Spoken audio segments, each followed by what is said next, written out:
isolated rain during the afternoon and evening, but it's really late Sunday, overnight Sunday night into Monday. We have to watch out for the chance of a wintry mix. So get some weather updates over the weekend before the late Sunday and early Monday morning. In the First Alert Weather Center, I'm KMOV meteorologist Kent Earhart. This hour of Colombo Company brought to you by Gutter Pros. Water goes where we tell it. Call 314-656-7195 or visit them at gutterpros.com.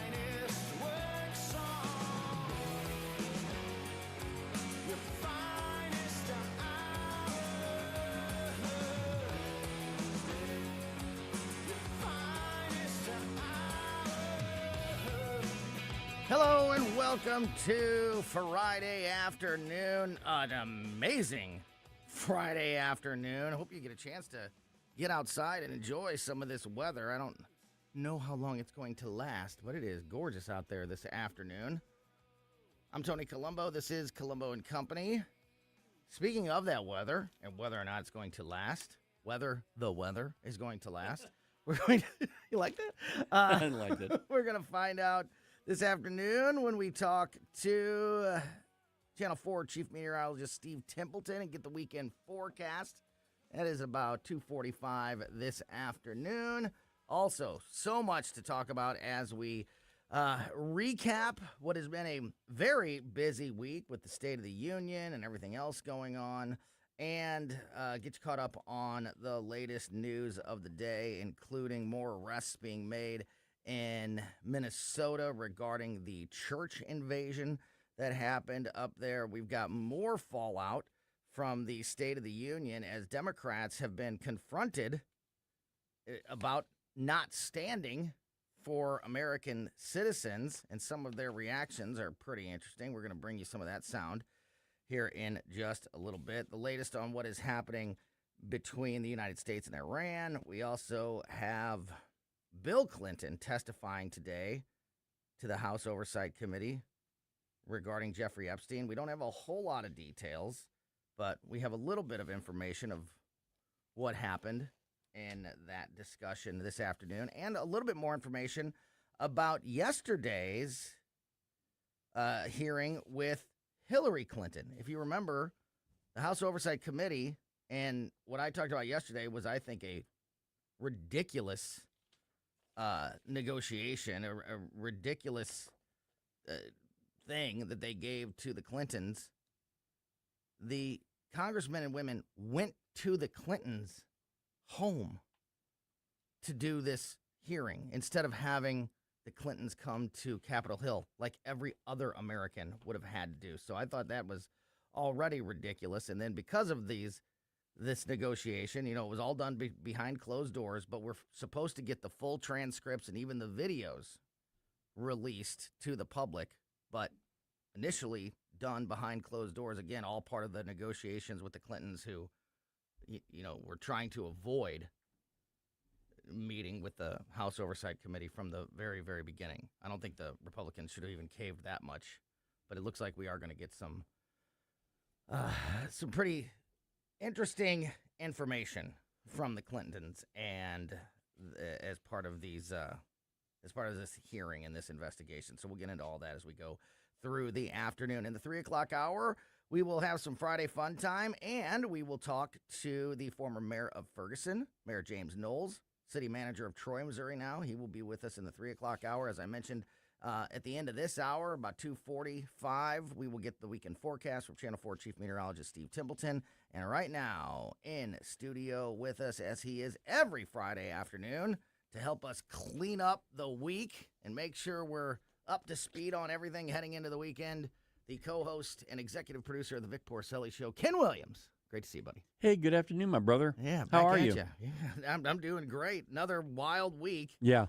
Like I said, I'm going to play some of the sound from the Democrats that were confronted yesterday in the halls of the Capitol about why didn't you stand during the State of the Union? And there's some interesting answers to that. So we're going to get into that. I'm going to play you some of that sound here in a minute. But, Ken, let's start with the breaking news out of Minnesota. I heard Jamie Allman touching on this just a few minutes ago as well. But just to get you up to speed, the feds have made 25 more arrests in the anti-ICE Minnesota church invasion situation.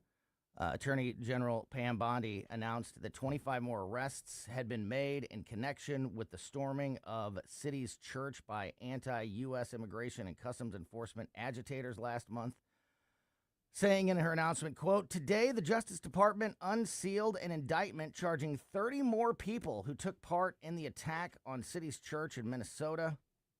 At my direction, federal agents have already arrested 25 of them, with more to come throughout the day." And now in all caps, this was a statement that was released on social media. So taking a page out of the president's book here, in all caps, "You cannot attack a house of worship." Back to regular writing. "If you do so, you cannot hide from us. We will find you, arrest you, and prosecute you. The Department of Justice stands for Christians and Americans of faith." Kash Patel chimed in on this as well. We'll get to his statement in a minute here, Ken. But, this is 25 more in addition to the previous arrests, which included Don Lemon. Great that we're arresting these folks. Are they actually going to be prosecuted? Are they actually going to be held to account for their actions? That remains to be seen. What do you think of this? Well, one of the primary reasons why we're even a nation is because of the freedom of religion and being able to practice it as an individual. And when they entered that church, I don't think Don Lemon even knew the severity of the situation. I don't even think he was even aware of what he was doing, because it's severe. It is severe, Tony, and they need to make examples of this. If they don't get prosecuted, I'll tell you, I'll be honest with you, if Don Lemon doesn't go to jail, I think this is going to be a travesty against the law enforcement in this country. I think Don Lemon did know, because I think that he was part of the organization, part of the organizing group. And if he wasn't actually, maybe he wasn't actually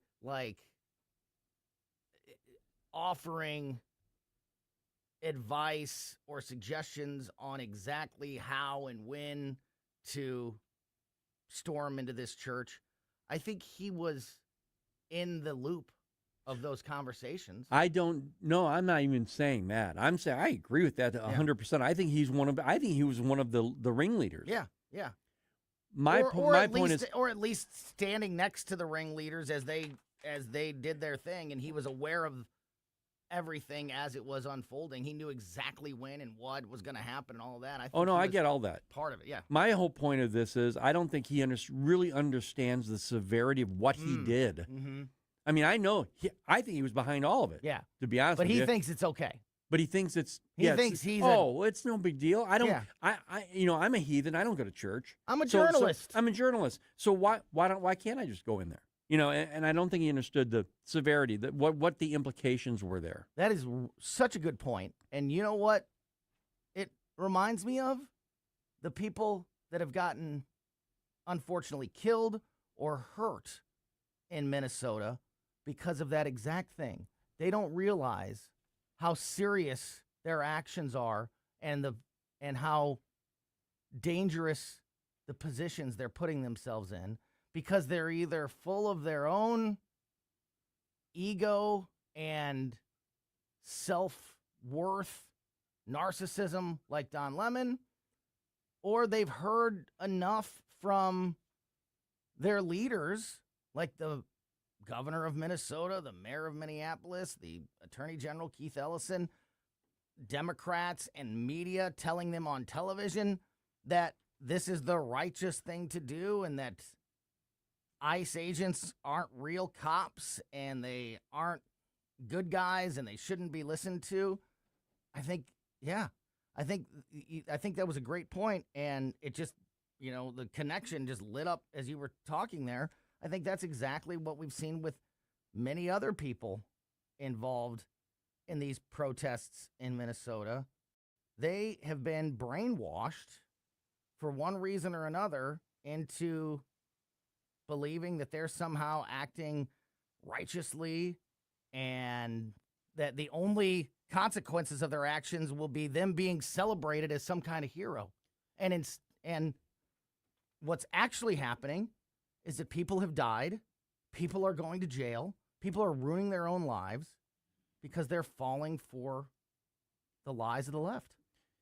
Vic and I are talking about this every day. I am stunned by the fact that the leadership, and I'm not talking about just a few people, I'm talking about from Biden, Kamala Harris, AOC, it goes down the list. Hakeem Jeffries, you can go Schumer. Nancy Pelosi, Chuck Shapiro. Schumer, Go down the list. Everyone who didn't stand at the State of the Union address is complicit here. Because what they're doing is they're signing off, giving an okay to any lunatic that's out there right now, like those two, and I'll say it. It's a shame they died. Mm-hmm. But Petty and Renee, they should not have been doing what they did, and they were getting an okay from the leadership of the Democrat Socialist Party. Therefore, in my opinion, they are the ones who are guilty. Yeah. They should be the ones who should be investigated, every one of them. I'm talking about Tim Walz on down too. Yeah. Because of what happened to those two people. Yeah. They're saying it's Trump's fault. No, it's your fault. If you're looking to be outraged at someone's actions and words when you see Americans dying in a situation like this, that outrage 100% should be directed at the Democrats and the crazy liberals up there in Minneapolis. They're trying to turn it around and say, these are these ICE agents are out there, they're bloodthirsty. Okay, Tony. Want to kill people, which is just enforcement. Everybody hearing this right now, you and I, Ashlyn, we all know that if you interrupt law enforcement with a weapon, especially of any, like a car, or if you have one, and say that gun went off accidentally, we don't know exactly what happened and all that stuff, but there were things involved. You shouldn't have been there. If I'm being pulled over, I'm not going to pull out my gun and say, listen, I want to talk to you. Yeah. You're just not going to do it because what will happen is I'll get shot and killed. I know this. That's why I don't do it. But I think you're right, though, because these people are feeling like they just don't know the severity of the situation because of what they were told by the leadership in the Democrat Party. Mm-hmm. They think they're somehow being heroes. Virtuous. Yeah. And they are weak-minded enough to fall for that. Yeah. But it is surrounding them, and it's coming from their elected leaders and the people that are talking to them on the television.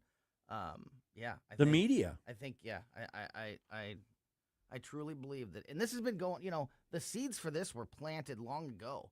Back during the first Trump administration with Maxine Waters telling Americans if they see Republicans in public, in restaurants or at the gas station, to, I think her words were, create a scene. Get up in their face, Get up in their face. Yeah. Tell them they're not welcome. If you see them in a restaurant, create a scene. Make them leave. Yeah. That is dangerous, dangerous stuff. When you're acting like that and you get in big trouble or hurt because of your actions, and then you go, well, I was just doing what a United States congressperson told me to do. It's bad stuff.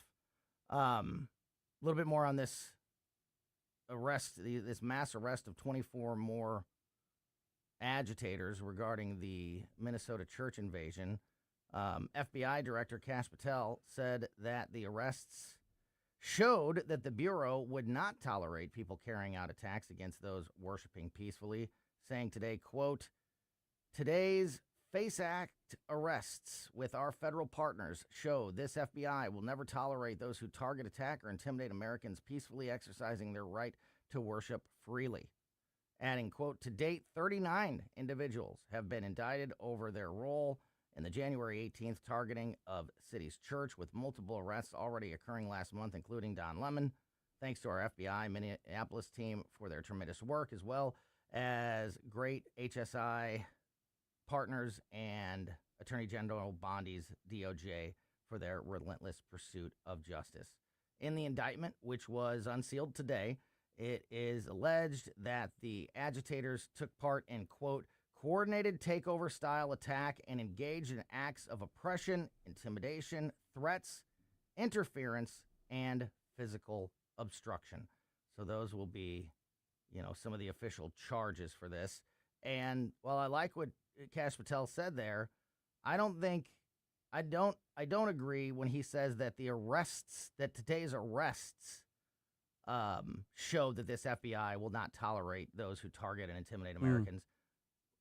What will show that is if they're actually charged and prosecuted. That's what will show that this FBI is serious. Yeah, in my opinion. On record. Yeah, on record. I mean, that's the big deterrent right there. If you can put people on record and give it to their permanent record, that's the only way it's going to be a deterrence. Criminals to account. That's all For their crimes. What a crazy idea. What a crazy thought. I mean, do you think that right now the Democrats are really showing how much they're on favor of criminals right now? I mean, just the way they're performing, big time. I agree, and that was perfectly on display during the State of the Union, which takes us into the next part of the conversation here. In just a moment, I want to play you some sound here. Just to kind of preface this, I don't like Jesse Waters. I think he's a bag, big time. He's kind of pompous. He has this attitude that I'm not really in favor of. But he this week sent one of his producers out to Capitol Hill to approach various Democratic lawmakers and directly ask them, why did you not stand for Americans? Why did you? Which is kind of interesting. So, while I don't endorse the source of this, I did find this to be very interesting. So we're going to continue the conversation with Ken Williams from the Vic Porcelli Show, and we're going to play you some of this sound, react to that, talk a little bit more about the fallout from the State of the Union, and more. All of that with Ken Williams next here on Colombo Company. Made in St. Louis for St. Louis. It's News Talk STL.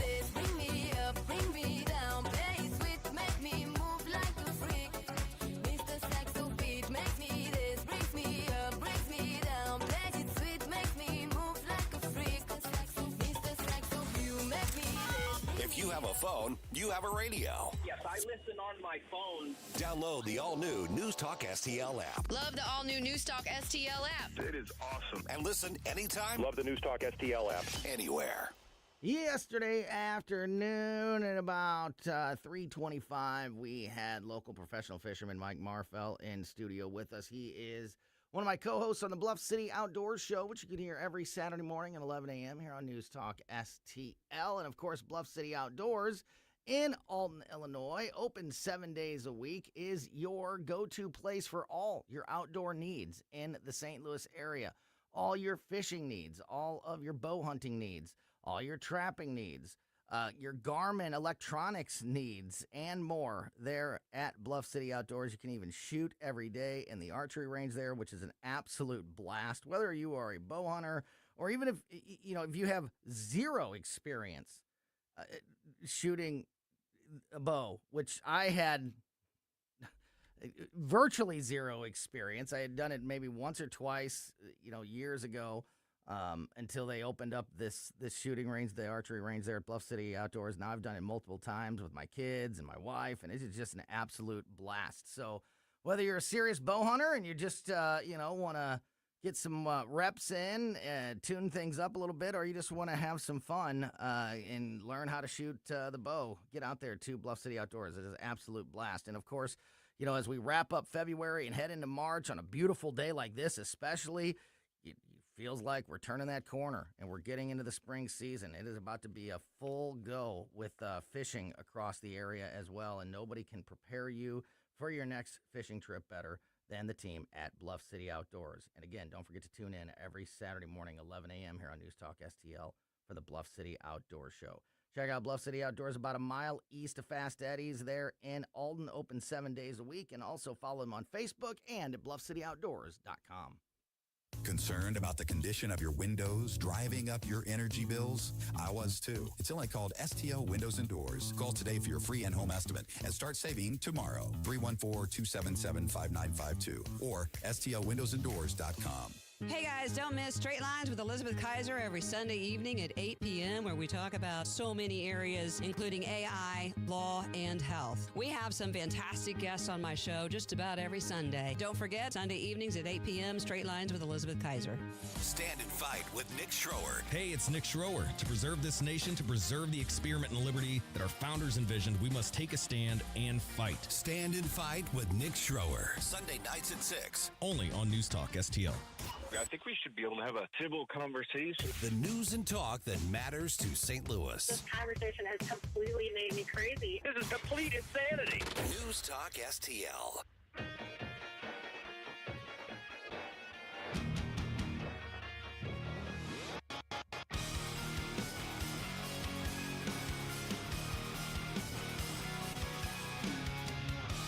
Welcome back to Colombo and Company on 101.9 94.1 News Talk STL. Is this Mammoth?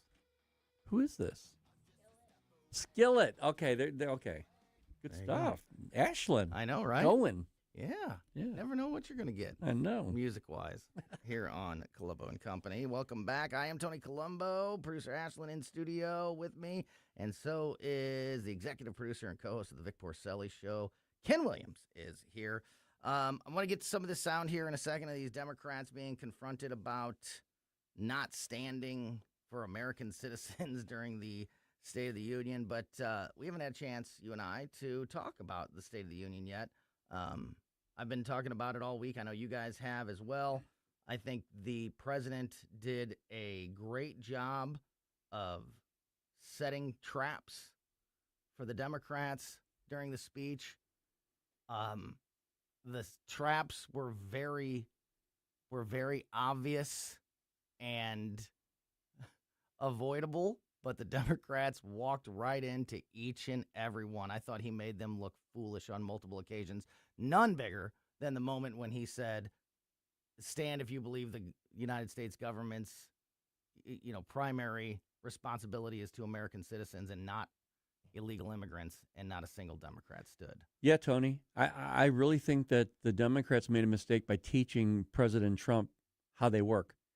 He was ready for everything, and he was ready to do something about whatever they were going to try and do to him. Mm-hmm. I mean, they were planning this. This was the whole plan to, we're going to sit on our hands. And, okay, you go ahead, because now I have a plan for you. But they looked foolish. They looked terrible. It looked awful. And it really is.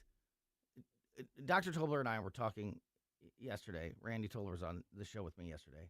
And he, like me, talked about how when Trump derangement syndrome, the TDS nickname was first created, how he was like, that's a little silly. And, I don't really like to use, forever I didn't like to use the word woke. I don't like the squad. I don't like some of these, these nicknames and these various like pop culture words that everybody latches onto. I think that they get played out so much, kind of like calling everybody Nazis. But over time, it's become essentially proven that TDS is a real thing. We had a nationally known psychotherapist on our show, on the Vic Porcelli Show, and he said, yeah. This is a thing. What was the quote? He said one of his people that he works with, 78% of the people that he dealt with, the clients that he had, it may take a week, it may take a month, but eventually their problem was based around something that Trump was doing. And he would reveal it eventually, and they wouldn't say it up front. They would never say it up front, but after questioning over time, they'd go, and by the way, I can't sleep because of this. Can't sleep. Yeah. I've talked that. I've used that exact verbiage before talking about this. As big of a political and news nerd that I am, and all of us are watching this every day, and I get, I sometimes get very angry or, get into, feelings about some of these stories, especially when I think that they are hurting, my future, my kids' future, the country in general. But even with all of that, even being as engaged as I am, I've never hated anyone. I hated Joe Biden. I think Joe Biden is a piece of trash. I think he's evil. I think he's dangerous. I think he's destructive. I think he's a pedophile, but I never thought about it. I never obsessed about him so much that I couldn't sleep at night. I still have a life. I still have a family. I still have kids to spend time with and raise, and I can focus on other things. I don't get the people who in their real lives have ended friendships or ended relationships because somebody voted for a person they didn't, the other person didn't like. TDS is real, and it was so on display on Tuesday night. Well, I'm going to reveal something to you. I have family members, and I've talked about them before, two sisters that are just so militantly left. And originally, the first term of President Trump, it started with me laughing and saying, well, I guess we're on different sides of the fence. And they would look at me with the most angry expression on their face, Tony, and they live it. I haven't talked to these women in 8 or 9 or even 10 years. I'm the same way. Sad. I think almost everybody has that story. One of my longest, oldest, closest friends that was a roommate, just somebody who, that I went to high school with and was very close friends with for years and years and years, won't speak to me anymore because he thinks that I'm, too much of a Trump fan. Now, and me, I'm very critical of the president. Well, I am too, Tony. Yeah, I know, but I'm saying, if he hates me, and I'm willing to call the president out from time to time, what must a person like that think of, the folks that really, always have Trump's back? I mean, it's just crazy to me that they are willing to destroy relationships because of a politician. And we need to be able to separate the two. I'm really good at doing that. I can do that. I can laugh. Yes. Oh, you're a lib.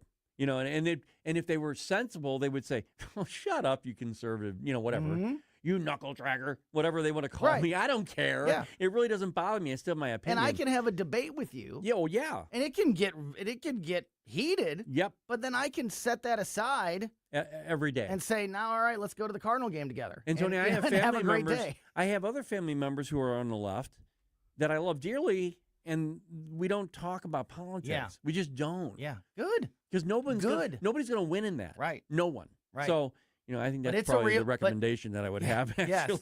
TDS, but it is real because it was such like I said, these were such obvious, traps that the president was setting, but the president knew that they would walk right into them. Yeah. And they did. And like I said, none bigger than that moment of stand if you think the federal government's first responsibility is to American citizens, not illegal aliens, and not a single Democrat stood. So you're saying TDS basically blinds your judgment a little bit? Big time. So, as I mentioned, I'm no fan of Jesse Waters. Just not a big fan at all. He used to do this kind of man on the street thing back when he worked for Bill O'Reilly a long time ago. Yeah, he did. I remember that, yeah. So I don't know if this is a normal segment on his show or not, but he sent out one of his producers there from the Jesse Waters show on Fox News to Capitol Hill to approach various Democratic lawmakers and ask them about Tuesday night and why didn't you stand. And so I did find this to be kind of interesting to hear their various reactions to this. So here's a little bit of that sound. The first Democrat that this producer is asking about the the speech is Steny Hoyer. So we'll pick it up from there. Here's a little bit of that. Let me make sure this is all right. Okay, here we go. Asked Democrats to stand up if they prioritize American citizens over illegal aliens. Did you stand? I didn't stand. It was a gotcha question. And he got you. No, he didn't get me. No Democrat did, because of the way he was framing it. The gimmick was a little Blumenthal. cheap. You didn't want to show the American people that you'd stand? I show the American people where I stand every day. What is your first responsibility, protecting American citizens or illegal aliens? I'm just getting ready for hearing. Thank you. What is your first priority, illegal immigrants or American citizens? This is Hirono.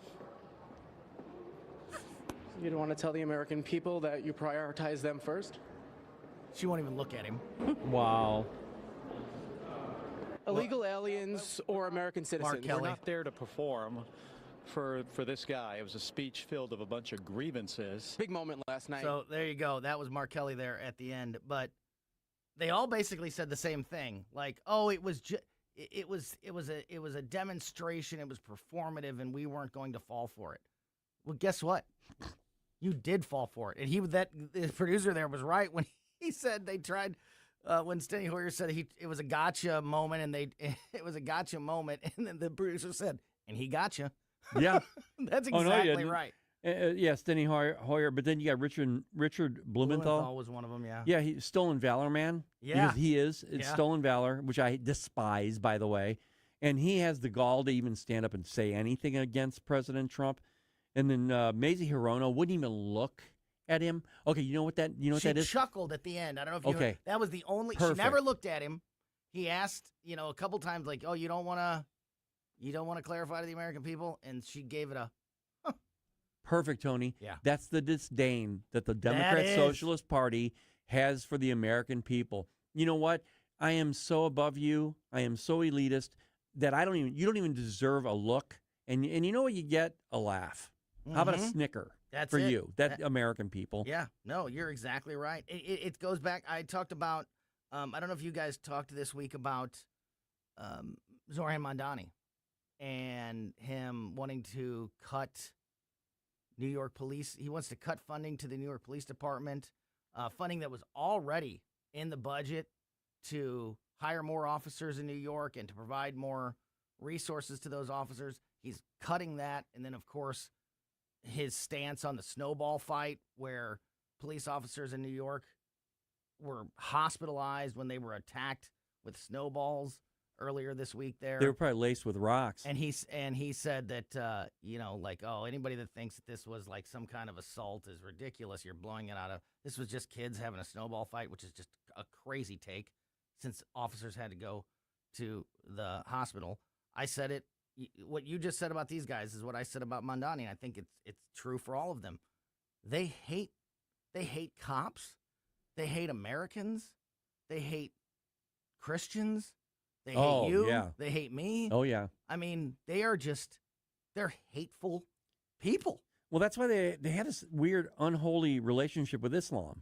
I think, that's going to be something that's going to smack them square in the face if it ever succeeds, because Islam has no room for them, but except to be as a useful idiot for them until they're finished with them, and then they'll turn on them first. But getting back to what we were talking about, Tony, this whole thing is such a dismissive attitude that the Democrats have toward anyone who's a lover of the American flag, for example. That's supposed to be some kind of derogative thing. If you love your flag of the United States, if you hang a flag they in don't front of your like house, you, which I do, which I have since 9/11. We have for years. 2001. Now suddenly that's some kind of somehow that's some kind of controversial statement. Yeah. If you just fly the American flag, which is wild that we're to that point. But so we got a few minutes left here with Ken Williams. Overall, what did you think about the president's performance on Tuesday? If you had to give him a score or a grade or whatever it may be, how well do you think the president did? I think it's one of the best speeches he's ever done, and it's not, I'm not being the sycophant because I think he did. I have he did on great. this show I've questioned things that he's done, but I will say that he stayed on track. He let the American people know, because he only had a certain amount of time and he used every bit of it and then some. Yeah. Actually. And he did bloviate about being the greatest of all time. Well, that's fine. I don't mind that. I don't personally mind that, but some people do. Right. But he got the points out there about the economy, about what they're doing, their plans. See, I think the American people can put up with the idea that, okay, we're not down where we need to be with the economy yet, but if you're showing that you're moving in that direction, that's a good sign. And I thought, I agree with you. I thought it was a great speech. I thought he looked really good coming out of it. My biggest critique, and it's not even on the substance of the speech, is just the length. I think he did go too long. I especially in today's atmosphere, the American ability to pay attention, our attention span is so short that I just am, after an hour, especially after an hour and a half, I just feel like he probably lost a lot of people. So a little bit shorter and more concise. But if that's my biggest critique, none of the that's a pretty good speech. Then if the length of it is your biggest issue, which it is for me. Yeah, and normally I would say I would agree with that. But man, I'll tell you, I'll be honest with you. I got done with listening to. I watched the whole thing. Yeah, and I thought to myself, man, it could be a little longer. Yeah, I mean, I just really felt that way. Well, he did keep it. Another thing that I thought was really great is he kept it positive. He did. These Democrats in the media, they're ready for it to be like, oh, he's so hateful, and it's going to be, he's going to be so mean and hateful and negative, and he didn't do that at all. He sounded like he was having fun. He looked like he was actually having a good time. Yeah. He was being very much on the offensive, Tony, if you think about it. When he had a point to make, he looked straight in their eyes to the Democrats I'm talking about, and he said what he was trying to say. And when you just made a remark that I totally agree with, where he kept it positive. Even when he said stand and they didn't, he didn't say anything. But what did he do, Tony? He took his hands and he waved his hand across the Democrat Party, saying, see? Yeah. He didn't say it. Yeah. But he made a point. And he said things, he talks more like a real person than most presidents do, because he said exactly what I think you and I would have said multiple times during that speech. For example, in that moment where they didn't stand, and he said, how do you not stand for that? Yeah. How can you not stand for that? Yeah. No, he does. He speaks what that is way. wrong? Like, how can you, which is exactly what I think everybody else was And what did he say? These people are nuts or something like that. Yeah. These people are crazy. But you know what? Tony, it is crazy to not stand for that. Yeah. It is crazy to not stand for the Ukrainian girl's mother. I know. Crying. She's so broken. She's standing in the balcony, not even to stand up, because she's so broken, heartbroken, and they can't stand for her. And that story is so heartbreaking, as you mentioned. A woman who fled fled Ukraine for a better, safer life in the United States, to have her child attacked like this, and the Democrats can't even acknowledge her, can't even stand up and acknowledge,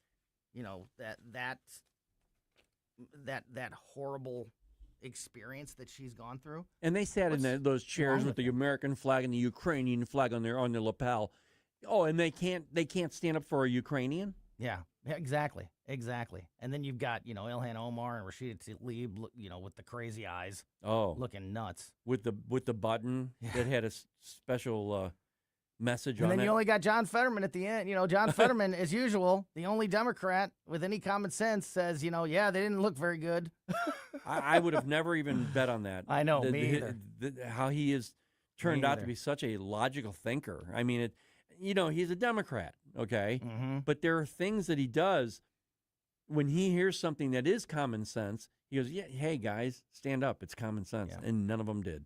One more quick issue here with Ken, and then we'll probably dig into this a little bit deeper when we get the former mayor of Ferguson, James Knowles, on with us in the 3 o'clock hour. We got to get the weekend forecast here in just a couple minutes. I mentioned Bill Clinton was testifying today in front of the House Oversight Committee. Yesterday was Hillary.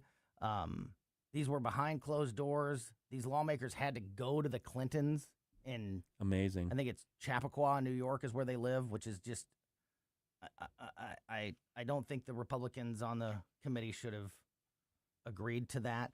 But that was the deal. So we didn't get to see this live, but we're supposed to get the transcripts and the video of all this. So I'm waiting for it. They spoke with Hillary Clinton yesterday, Bill Clinton today about Jeffrey Epstein, and what we're hearing from Nancy Mace and some others that were part of that committee and part of these interviews. Apparently, Hillary Clinton was unhinged during her part. Nancy Mace said that Hillary Clinton was screaming at moments as members of the committee were asking her questions, and then Bill Clinton apparently, and both of them also apparently just denying everything, like that we even who? I mean, not to that level, but like Jeffrey Epstein, never heard of him. What are you talking about? It's so amazing. Vic and I were talking about, we know somebody that we were talking with, and they had a boat. They have a boat that's out in the Virgin Islands. It's like right by their island. And they said, and we don't reveal names, sex, or anything like that, but this person said, I drove by, we drove by with the boat, their island, and saw Bill and Hillary. This is a very credible person. Saw them dancing on the island. Okay? So as far as based on their track record and the person that we're talking about, I believe them over the Clintons. And we need to see these transcripts and these videos ASAP also, because that transparency is really important. Yeah. We're getting the reports from some of the lawmakers that were part of it, like Nancy Mace saying that Hillary Clinton responded with, quote, screaming when pressed on ties to Epstein. So, well, look at the Benghazi hearings. Let's see it. We need to see it. If the Benghazi hearings are any example, she was being irrational then. Yeah, absolutely. You know who's not irrational and is in quite rational, in fact? Ken Williams. And thanks, Tony. And Vic Porcelli.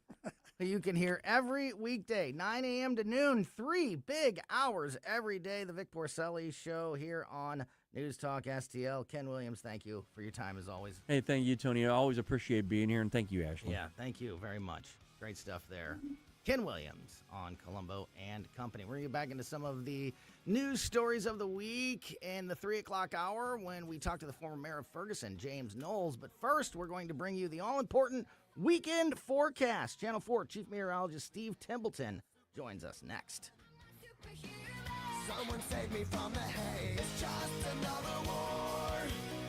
For podcast articles and more, find us on newstalkstl.com.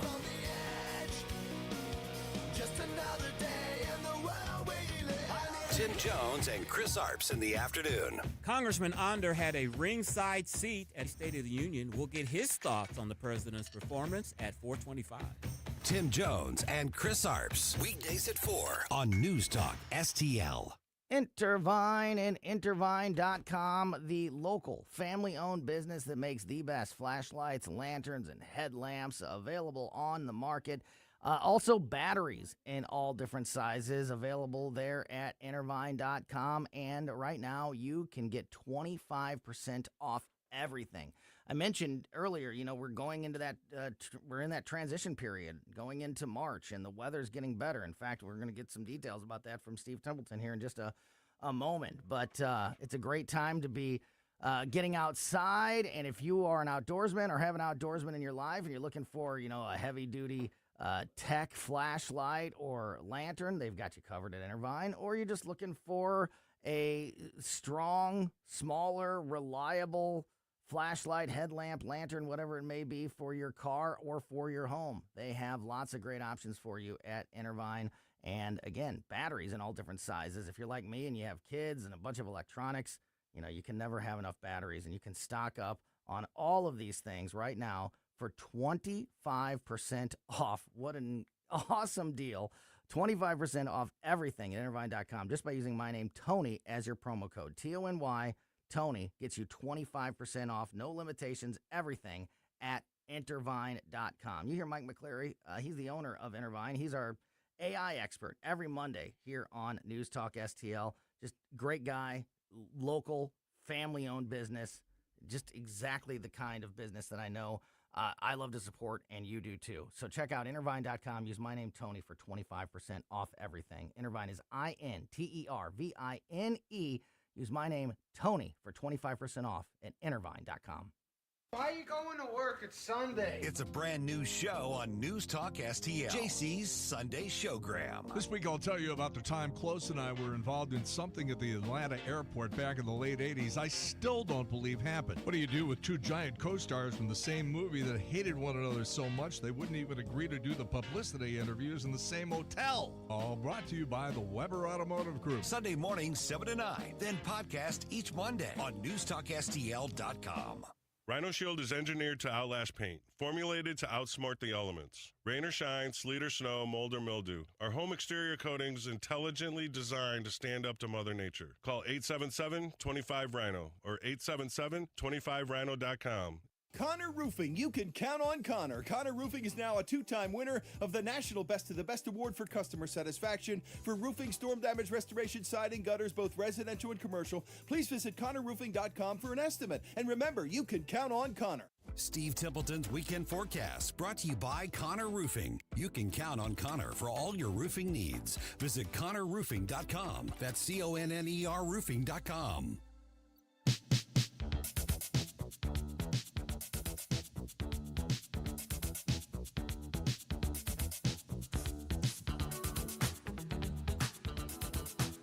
Welcome back to Colombo Company on 101.9 94.1 News Talk STL. It is beautiful out there this afternoon. I hope you are able to take advantage of it. But of course, the big question is, will it last? I'm a little worried about asking that question, but I'm going to, as we have Channel 4 Chief Meteorologist Steve Templeton on the line for the weekend forecast. Steve, what can you do to make this weather last through the weekend? It's not going to happen, is it? My dad always said, don't ask questions you don't want to hear the answer. Yeah, I know. So. Dang it. Well, I'll take it while we can get it, because it's amazing out there right now. Yeah, it is. Gorgeous day. At last check, it was 73. The record high is 86 from 2024, by the way. So we won't get the record, but let's enjoy it, soak it up. The changes don't happen immediately Saturday, but there are changes Saturday. So lows 39, the high 65, gotta like that. But a little more cloud cover and even a 20% chance for some isolated rain in the afternoon to early evening. So Saturday maybe a spot shower, otherwise still on the mild side, a little more cloud cover, not a bad day at all. Sunday is going to be a day of change. The high is 45, so it's a colder day. And we expect to see a wintry mix come in the evening and nighttime Sunday. Now, this will probably start as snow and sleet and then switch over to rain. The thing is, when it is snow and sleet around St. Louis, we'll be in the 40s. And even when we cool off a little bit, I have a low down to 33. That's above freezing. So what I'm expecting is a wintry mix that melts on the pavement and limits any accumulation on the pavement. We may see some minor accumulation on grass and raised surfaces, and that's a better chance as you go a little farther north of the St. Louis metro. But again, that would be Sunday evening into Monday morning. A wintry mix that eventually switches over to rain, temperatures staying at or above freezing. Let's watch for any changes. If it gets colder, the latest trend, though, has been it actually gets warmer, and that really limits any impacts for us. Any rain and mix in the morning switches over to just rain Monday afternoon, 46 for the high.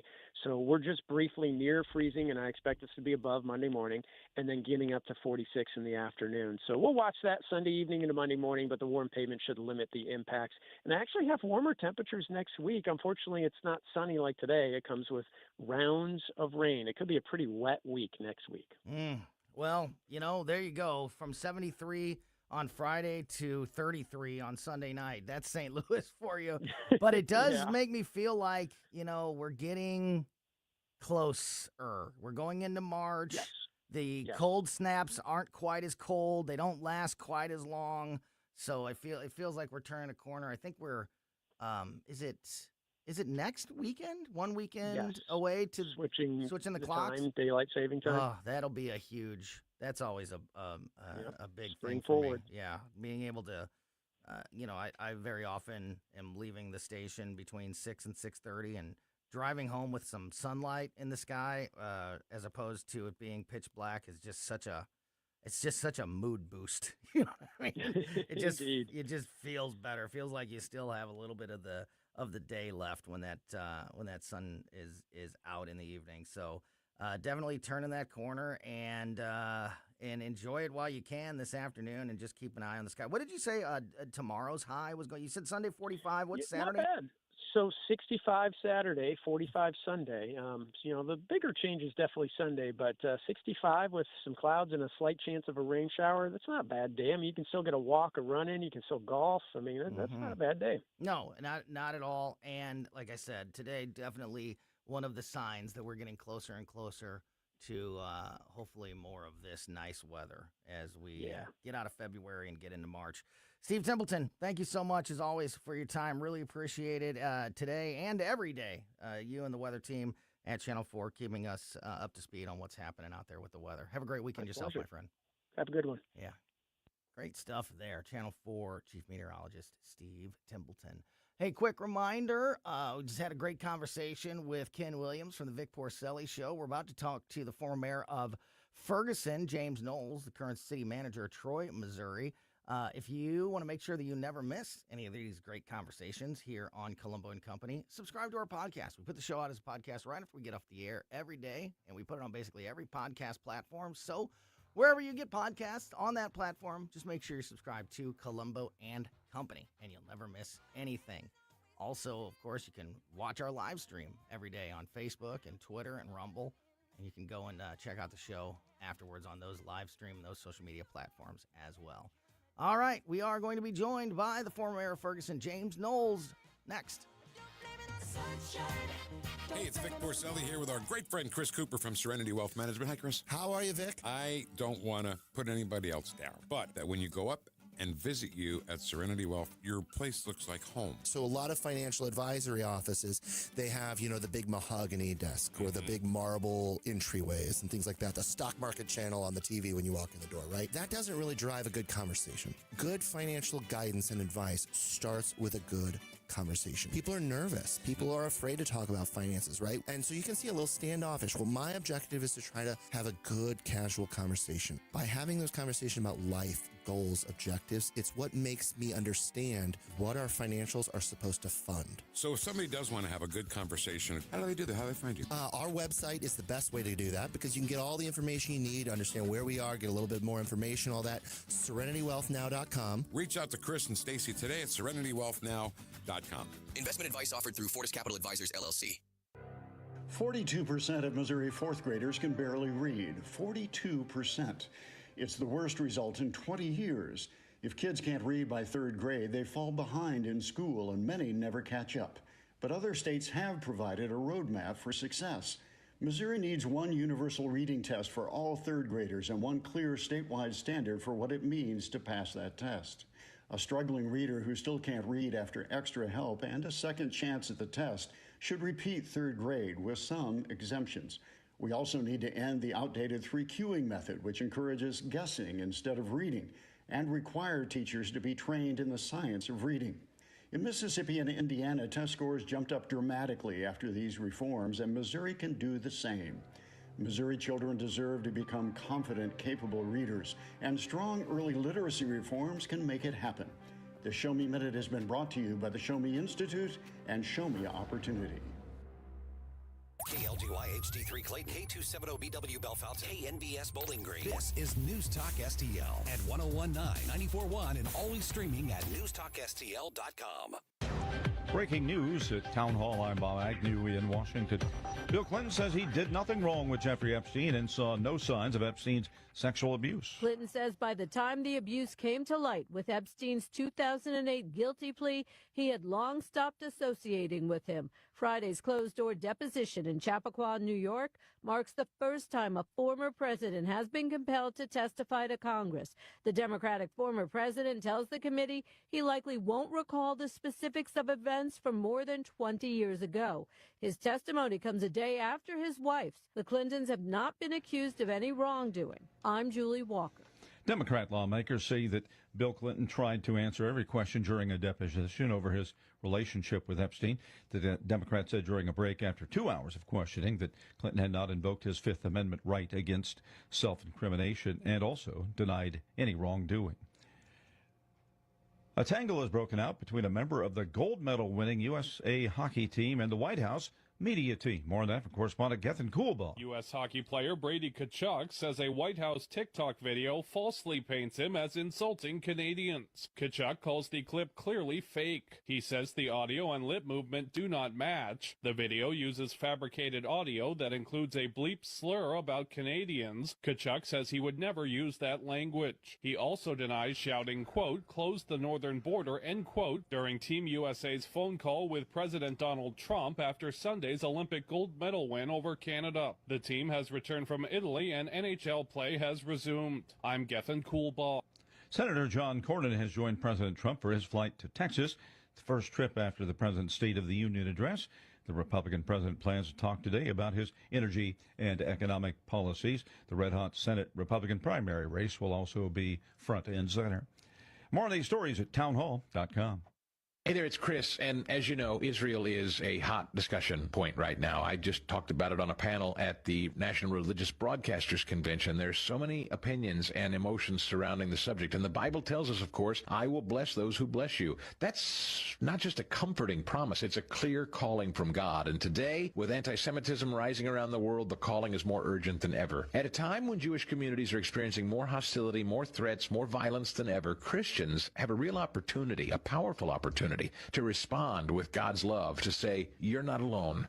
When Christians choose to bless Israel, you're not entering into a political issue. You're honoring the roots of our faith and standing against hatred. Supporting Israel is more than just a belief. It's a biblical mandate. Partnering with the International Fellowship of Christians and Jews, you can push back against darkness and be a light to God's people. Go to ifcj.org to learn more. That's ifcj.org. Live the word, answer the call. From the Michaels Flooring Outlet Weather Center. What a gorgeous day out there. Sunny skies, a little breeze out of the southwest at 10 to 18 miles per hour. Highs in the low to mid 70s today. It is spectacular. Down to about 40 tonight. Tomorrow, partly cloudy skies, about a 20% chance for some isolated rain during the afternoon and evening, but it's really late Sunday, overnight Sunday night into Monday. We have to watch out for the chance of a wintry mix. So get some weather updates over the weekend before the late Sunday and early Monday morning. In the First Alert Weather Center, I'm KMOB meteorologist Kent Earhart. This hour of News Talk STL brought to you by Chris Cooper and Serenity Wealth Management. Discover little-known strategies that could be the difference between choosing the care you deserve or having someone else decide it for you. Get a free copy of Chris's book at serenityltc.com. Fox News Commentary with Brian Kilmeade next.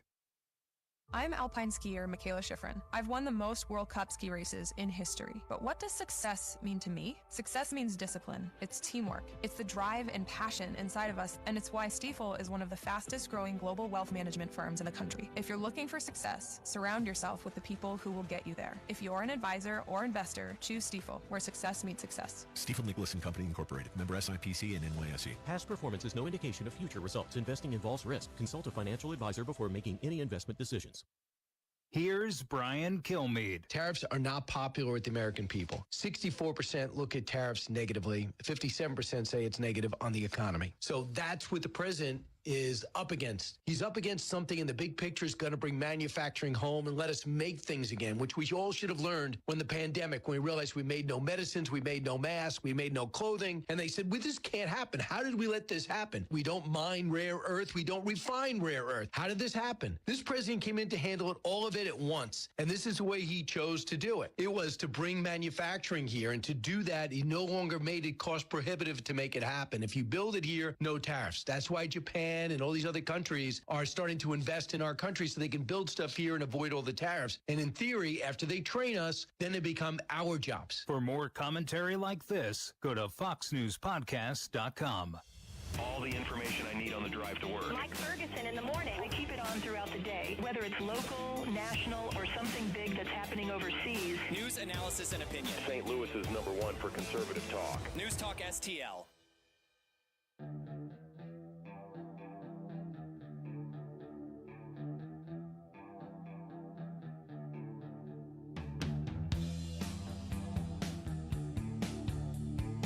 Welcome back to Colombo and Company on 101.9, 94.1 News Talk STL.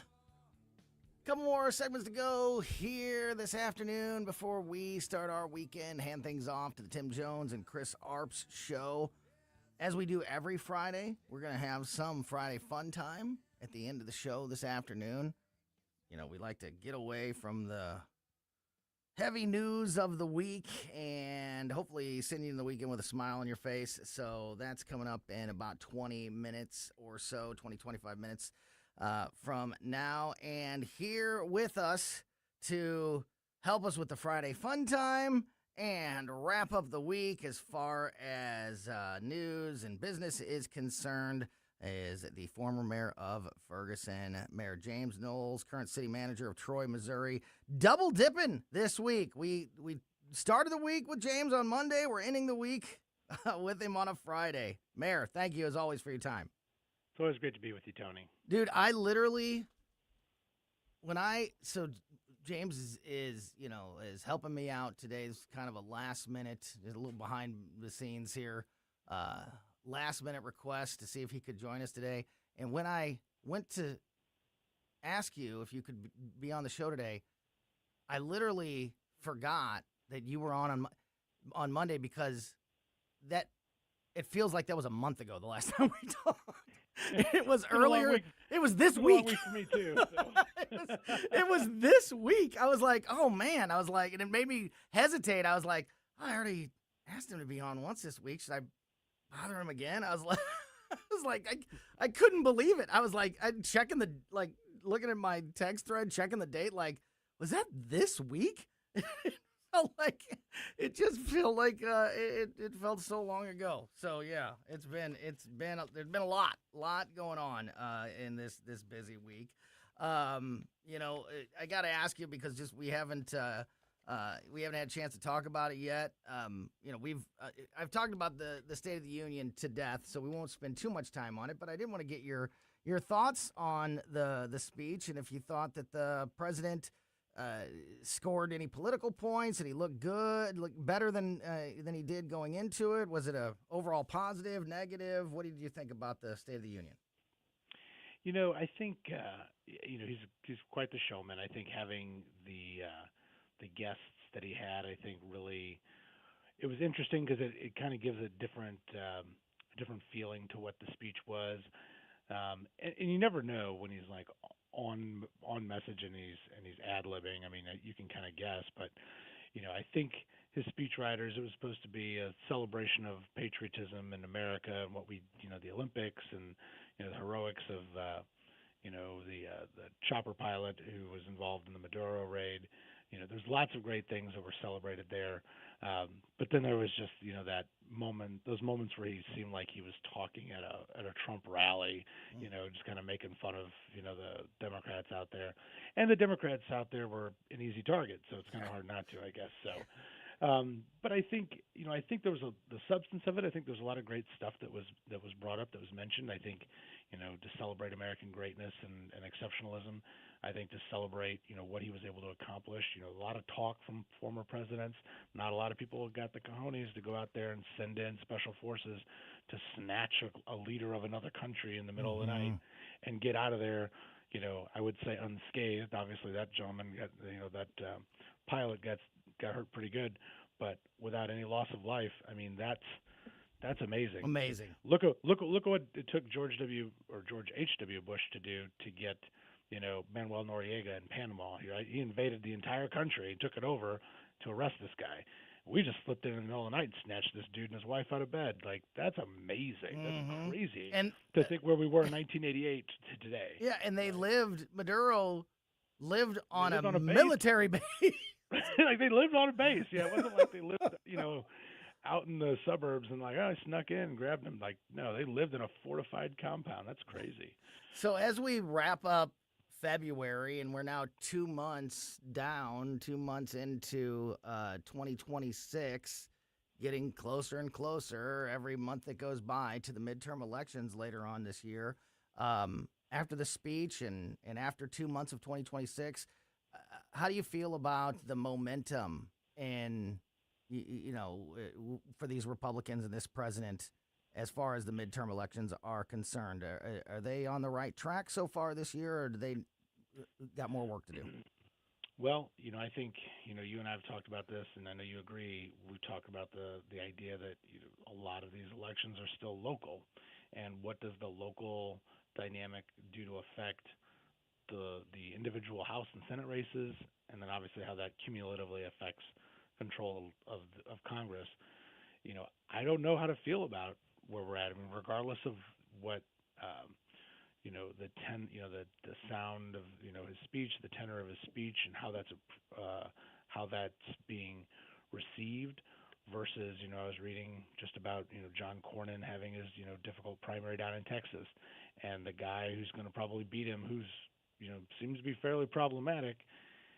When he's weighed in the general election against Jasmine Crockett, he could lose. And that just blows my mind. That to will think be that a colossal blunder by the Republicans if they somehow Right. lose that Senate seat in Texas to Jasmine Crockett. And in the end, I think the frustrating thing is, people will blame Trump. Now, the only way I'd say Trump's at fault is if he gets behind this knucklehead, Paxton, instead of sticking with the guy who's going to be the shoo-in. And John Thune was talking about it the other day. He's like, look, if I got to spend hundreds of millions of dollars to defend Texas, there's no way in hell we're going to even win North Carolina or Georgia. Yeah. So the Senate is Great lost. point. And that's, the people in Texas got to figure that out. They need to get over this, he's not MAGA enough or he's not whatever enough. We got to get back to he's good enough to keep the seat. Because if he's not going to be there, then what's the point? Yeah, What and is a the million point times of better having- than Jasmine Crockett. Well, exactly. And that's all. I mean, that's how we end up with people like Cory Bush and Jasmine Crockett and other knuckleheads and AOC. So we can't let that happen, and we can't let that paint the picture of what the conservatives and the Republicans are trying to do.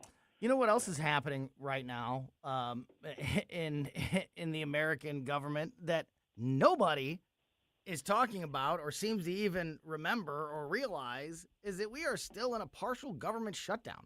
That is still happening. I dare anybody to go to all the major, all the places you go to get news, the websites and outlets, and try to find one headline, one story about us being in a partial government shutdown. I know it's a very partial shutdown, but it's still happening. It still has to be addressed at some point. It is starting to make news because the TSA, it was announced this week that their paychecks, TSA agent paychecks, will officially start to be impacted by the government shutdown. They're only going to receive partial pay starting with this next paycheck for them. And then, obviously that could go down to nothing. They will get it all back when the government opens back up. So it's not, it's not as bad as I guess it could be. But anybody that misses paychecks, James, I mean, in this day and age, that's going to affect some people. This government shutdown also will start to impact Border Patrol and the Coast Guard and these other agencies that are no longer being funded while this shutdown is happening. But yet, nobody's talking about it. What do you think about the government shutdown, and how long can we just ignore it before somebody has to address it? Well, and that's the thing. Unfortunately, it's out of sight, out of mind, I think, for a lot of these people, because the mainstream media and even Fox and others are, they're focused on other things right now. And this affects families, this affects our workers, it affects, like you said, their paychecks. It's starting to affect the paychecks. And I had to ask I asked Alexa the other day. She wasn't really sure if we were still on a shutdown, because the last I heard that they'd done away with the TSA pre-check, and I'm like, I paid for that, damn it. I mean, if we're gonna go somewhere for spring break, I ain't waiting in that long line. Right. Now it's gonna be longer. But I Yeah. paid my $75 and went through my extra screening. I want to go through the other line, but evidently that was the first thing to go, right? Cutting back. So they need to worry about these employees, these federal workers. That's an important thing. Obviously, the job they do is the most important. Keeping our planes safe, keeping our borders safe, and that's if that's going to start suffering, then we're going to really pay the price later on down the road. Yeah, and that's my biggest fear is that. The Democrats made this whole shutdown about ICE and how they don't want to fund ICE and they want to take away resources from ICE and things like that. And the dumbest thing about this whole shutdown is that ICE is already funded. That money's already in the bank. And so this government shutdown, the Democrats are, saying is about defunding ICE. It's hurting every other agency in the DHS except ICE. It would have to go on for months for it to start to impact ICE, but it is, I think one of Donald Trump's biggest successes of this second term is shutting down the border. There could be some debate, and I've been critical of his deportation efforts because I feel like he hasn't done enough, which is, I'm sure, crazy sounding to some people who, only listen to the Democrats or the mainstream media. You would think that this guy's deporting people, every second of the day. But actually, Donald Trump hasn't even come close to the deportations of Barack Obama. So, I think that they could do a lot better with that. But the actual border control and shutting down the flow of illegal immigrants coming into the country has been one of Trump's biggest successes, I think. And border control and border patrol agents are the ones that could very soon start not being paid and losing their funding because of this shutdown. And to affect one of his biggest successes and to maybe start, making it more difficult for us to keep that border secure. And then, of course, a branch of the military and the Coast Guard. I don't want to overdo it because, it certainly is not, top of mind or impacting the majority of Americans, but it's not nothing. And I think the Republicans need to stand up and get this taken care of. Well, we're on the precipice of potentially being at war with Iran. Yeah. And and Iran knows that they can't handle this, right? They can't handle us. But what they will do is use their proxies and use terror. And so who are the people that are going to keep these people from coming into our country and performing, these sorts of acts? It's Homeland Security. And we're on one hand talking about we're getting ready to unleash, fire from the skies on Iran and start a war that they can't win conventionally. But then we're also basically tying our hands behind our back when we know the way they're going to hit back is unconventionally, and why we need ICE and others more so than ever, to protect us here in the homeland.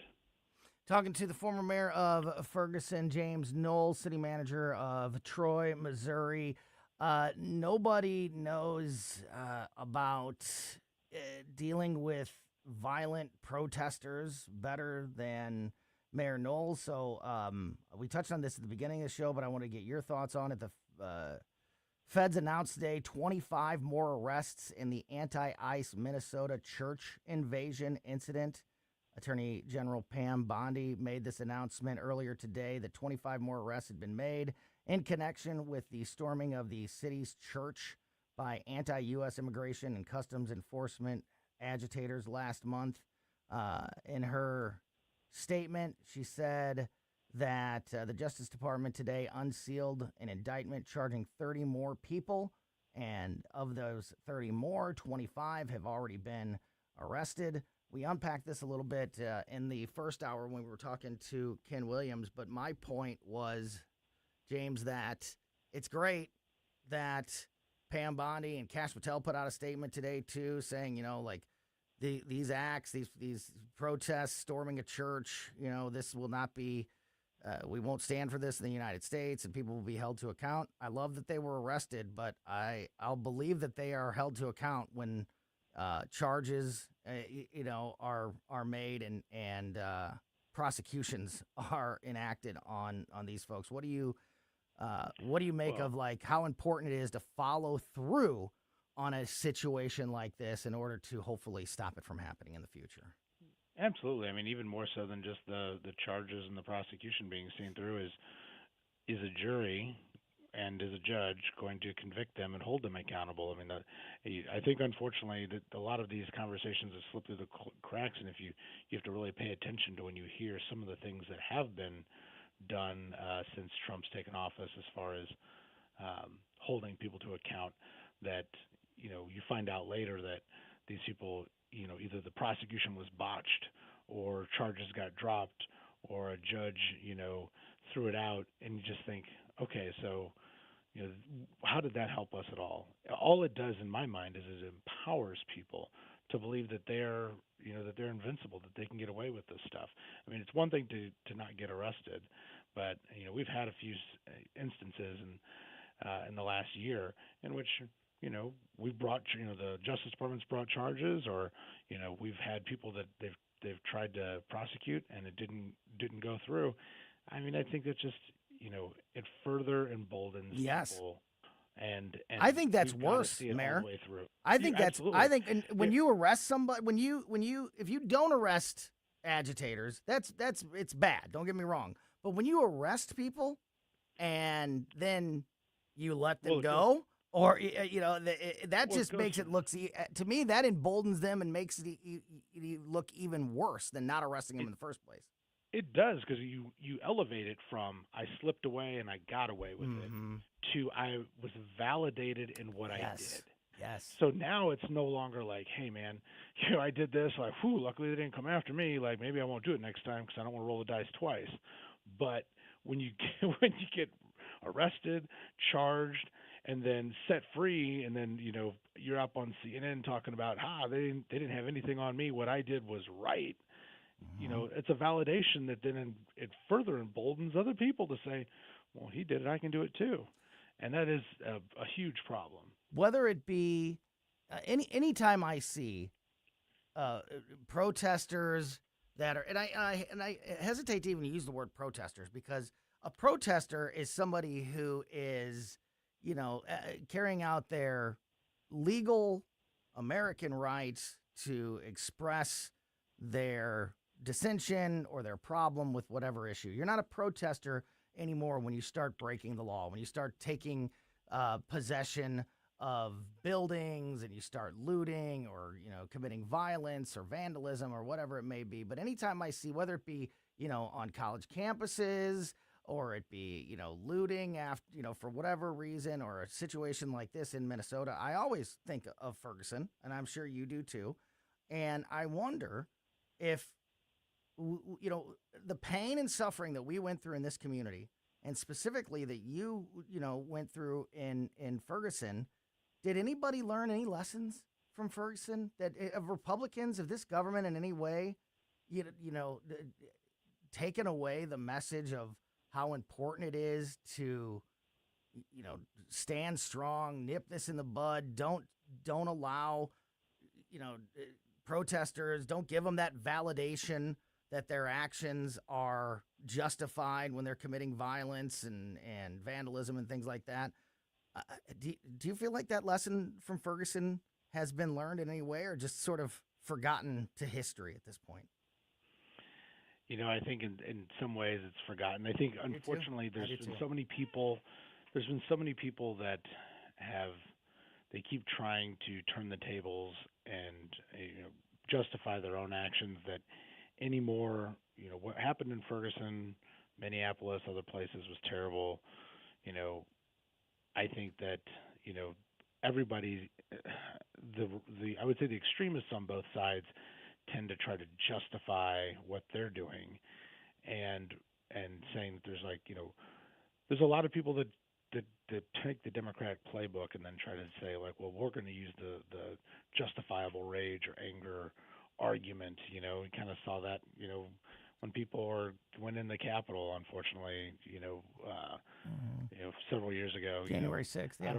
I don't call it the insurrection because that's just horrible. That's so stupid. Yeah. I mean, it's just stupid. I mean, it's a demonstration that got out of control, but I mean, it is what it is. Are there people that were there who were there for nefarious reasons? Absolutely. It's a protest that went too far, just like any other. When people act like that it's somehow a bigger deal that it happened in the Capitol than when it happened at City Hall in Ferguson or at the police department in Ferguson or at city buildings in Dallas and Minneapolis and Seattle and all these places across the country, and they act like somehow January 6th is a level higher because that's where the United States Congress is just crap to me. Just exactly. It should all be equal. Yeah. It should be, and it's because there's this the liberal mentality is that everything should be done from Washington D.C. and everything should be controlled from Washington, and that means state governments don't have their rights, local governments don't have rights, and they're always happy to take that stuff away from the people who are closest to those governments. They don't have any problem. The U.S. Justice Department under Eric Holder thought it was absolutely a democratic process to have people in our council chambers threatening us, telling us we had to do a certain thing because that's what they felt democracy was, that this is what democracy looks like. Meanwhile, we're elected officials to do a job based on due process. We had people that were out there trying to, force us to take away Darren Wilson's due process rights. They thought that was fine in the name of their justice, right? That was democracy to them. People show up at the U.S. Capitol and they're like, well, we're trying to count votes for the president over here, and you guys this is an insurrection. I'm like, you have no idea what a real insurrection would look like. This, a couple clowns that did some things. Yeah, I mean, some guy looking like a Viking. Like, Jesus, like this is terrible. It's terrible. It's embarrassing. It looks bad all around. But it's even more terrible that they whine like they do. So. Yeah. No, I agree. And to somehow put that on a pedestal and act like it was more damaging than all of the damage that was done to our community during the Ferguson riots or the other cities that have been hurt and people and businesses that have been hurt across the country is just ridiculous in my opinion. We're talking to the former mayor of Ferguson, James Knowles, city manager of Troy, Missouri. And as I mentioned before we get out of here, we're going to have a little Friday fun time like we do each and every week, and Mayor Knowles is going to stick around for that. McDonald's and Burger King both making news this week. What could be more important than that? We're going to talk, I'll tell you about all of that and continue with a little Friday fun time with Mayor James Knowles next.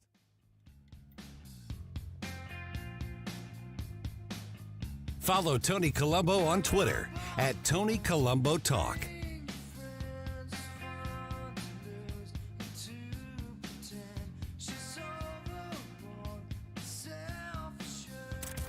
app is absolutely fantastic. Yes, I listen on my phone. If you have a phone, You have a radio. It is awesome. Download the all-new News Talk STL app. and listen anytime, Anywhere. So some changes happening with the weather out there as we've had this incredibly nice warm day today. We're getting out of February going into March.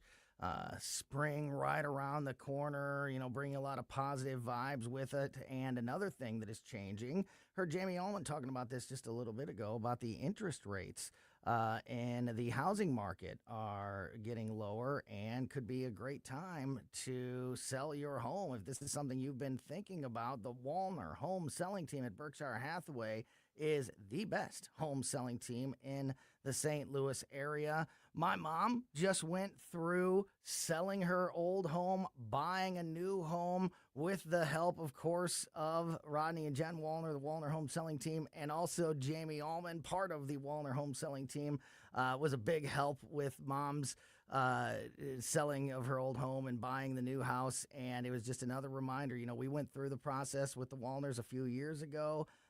Wake up every day, you know, for almost 4 years now. Grateful to the Wallners for finding us a perfect home to continue raising our family in. And if this is something you've been thinking about, if you've been thinking about selling your home, the Wallners are the team to call. You know that they're the best in St. Louis because they're selling 15 times more homes per year than your typical home seller. They've got so many qualified buyers right now that they guarantee to get you an offer. They are licensed in both Missouri and Illinois, so no matter where you are in the St. Louis area, the Wallners can help you right now. If you've been thinking about selling your home, you need to call the Wallners. Call them at 314-810-SOLD. 314-810-SOLD. 314-810-SOLD for the Wallner Home Selling Team.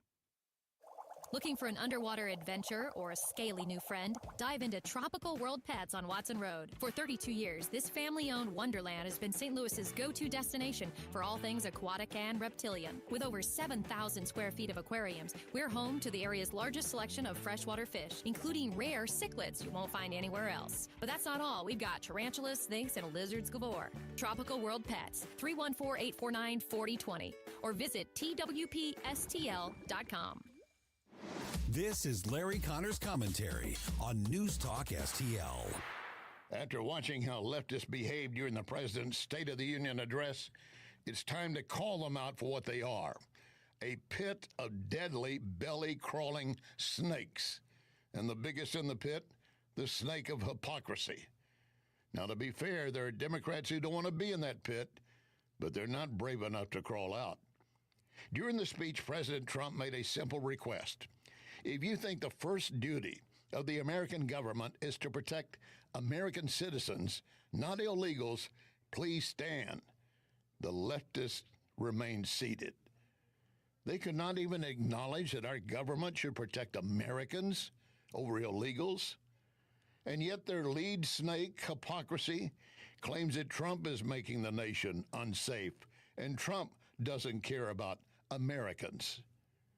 The same snake then wants to charm you into believing we care for you and your children, especially if they want transgender surgery. The lead snake of hypocrisy, like all of them, like all of those snakes, speaks with a forked tongue. Get more Larry Connors on Larry Connors USA. Tonight at 6 on News Talk STL. John Bill knows that right after a hailstorm, new roofing companies start popping up everywhere. But the Small Business Administration reports 96% of them go out of business within the first 5 years. So how good is that warranty? John Bill started in the roofing business helping his granddad and his dad. Always offering the best roof, best price, best guarantee. John Bill Roofing, not some fly-by-the-night operation. Call my friend John, 1-800-NEW-ROOF, 1-800-NEW-ROOF. Looking for unbelievable deals? Stop by Overstock Outlet in Lake St. Louis or Warrenton. Open 7 days a week. Discover big savings on a huge variety of merchandise with no hassle. Just great prices. Visit us in Lake St. Louis on Highway N or in Warrenton on Boones Lake. Check out our Facebook page at Overstock Outlet Lake St. Louis. Or go online to OverstockOutletSTL.com. Unbeatable value, friendly service, and you never know what we'll have at Overstock Outlet. Hey, Colombo here for Rockwood Charcoal. Rockwood is made from 100% pure Missouri oak and hickory, so you're cooking with the best and supporting local industry and a local business all at once. There's over 100 area Rockwood retailers. Find yours at rockwoodcharcoal.com.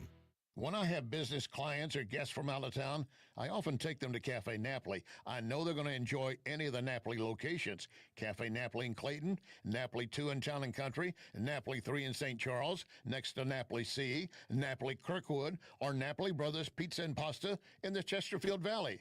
Excellent food and intellectual conversation, if they bring the intellectual conversation. And NapoliSTL.com, NapoliSTL.com. On the next Larry Connors USA. Today's story behind the story. The vice president convicted of bribery and kickback charges. Larry Connors USA. Now weeknights 6 until 8 on News Talk STL.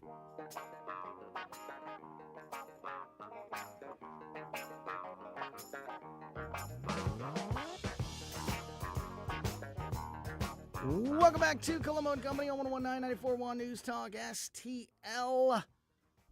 Just a little bit more to go here before we hand things off to the Tim Jones and Chris Arps show. I'm Tony Colombo in studio with producer Ashlyn, and on the line with us is the city manager of Troy, Missouri, former mayor of Ferguson, Mayor James Knowles.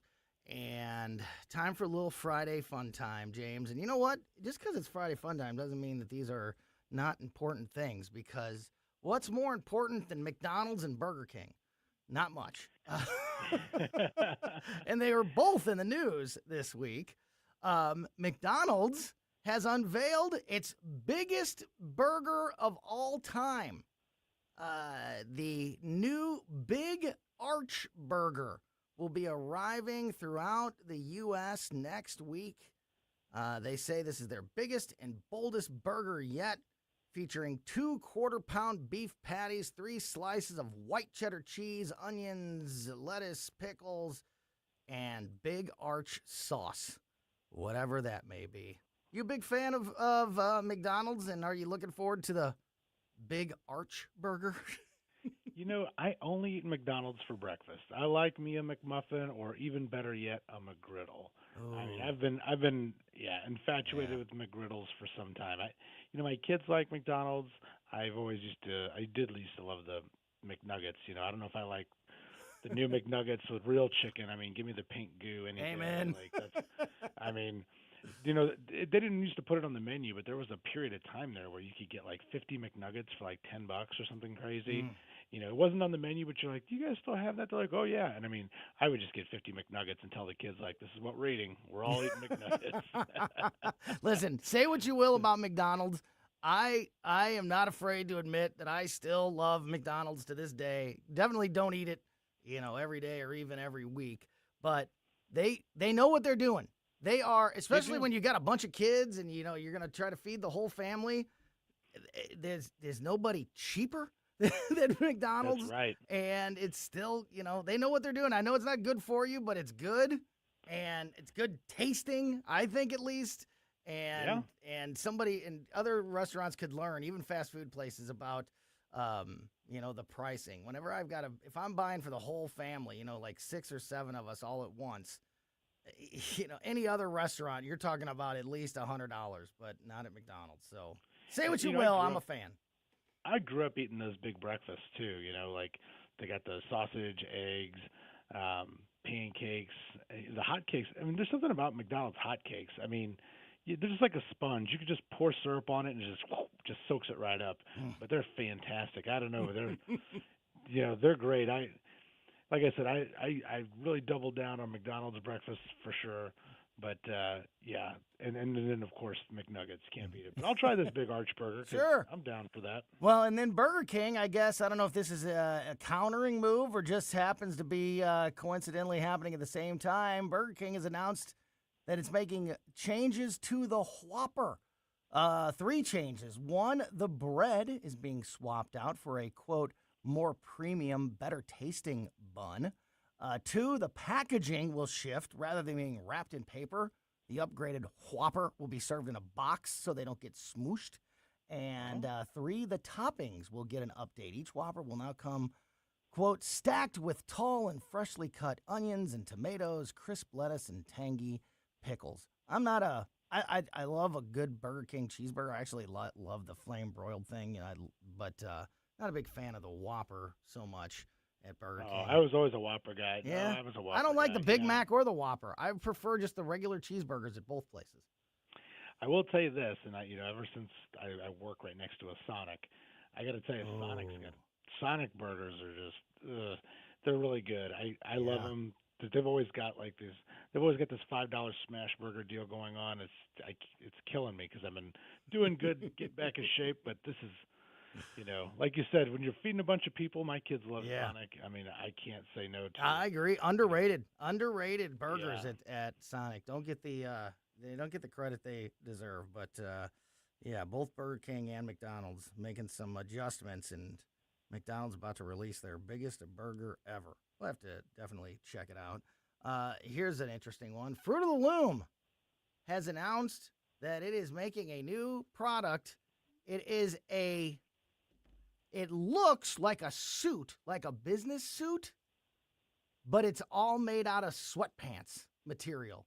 So it's like, wow, the jacket is like a sweatshirt and the pants are sweatpants, but it looks like a I honestly suit. thought you were going to tell me they're going to try to bring back the tidy whities.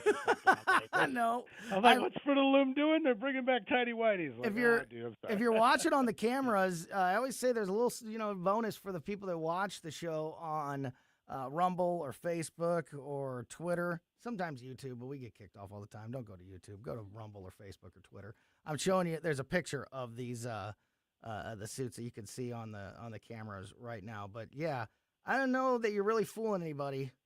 Look, I'm casual. I'm the most casual guy you'll ever see, wearing Adidas pants and sweatshirts to work a lot. But this is a little too far. They even have a double-breasted suit look, but it's all sweatpants. Yeah, I had to Google this. Oh, my God, you're not wrong. But you know what? I mean, me and a few other parents were literally just bemoaning the fact that it's hard to get our kids, our boys at least, to dress up other than a hoodie or sweatpants and go to school or go anywhere. So maybe from now on, they're going to have to wear the Fruit of the Loom sweatsuit to Well, you know what? I would agree. Church or something. Yeah, that you could. But did you see the price? $160. Yeah. I don't pay. I don't pay that much for my real suits, which I don't have very many of. But I was going to say Men's Warehouse can get you two for that exactly, price. Man. Exactly. So I'm not going to buy a fake suit for that much. But, well, that's until Drake or somebody starts wearing them. Right. Everybody's right. going to want it. So it's going to be in a video. One more here for you, a little quiz. You know all the terms, the dating terms, and various things that the kids use in their vocabulary these days. There's a new one: ghost lighting. Ghost lighting. You want to take a guess on what ghost lighting is, Mayor? Is that where you make somebody think you stop talking to them? I don't know. That's a good one.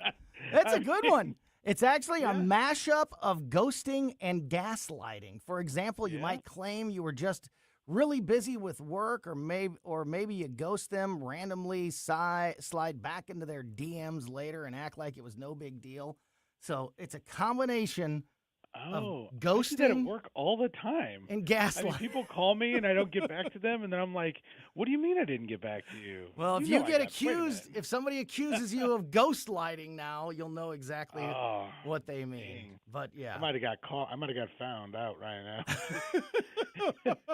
We got to come up with a clever little name for every little thing these days. I'm pretty sure I sent you an email on that. Yeah. Mayor James Knowles, former Mayor of Ferguson, city manager of Troy. Thanks for your time this afternoon, for double dipping with us this week. Thank you so much for spending some time with us. Look forward to talking to you again very soon. And have a great weekend, Mayor.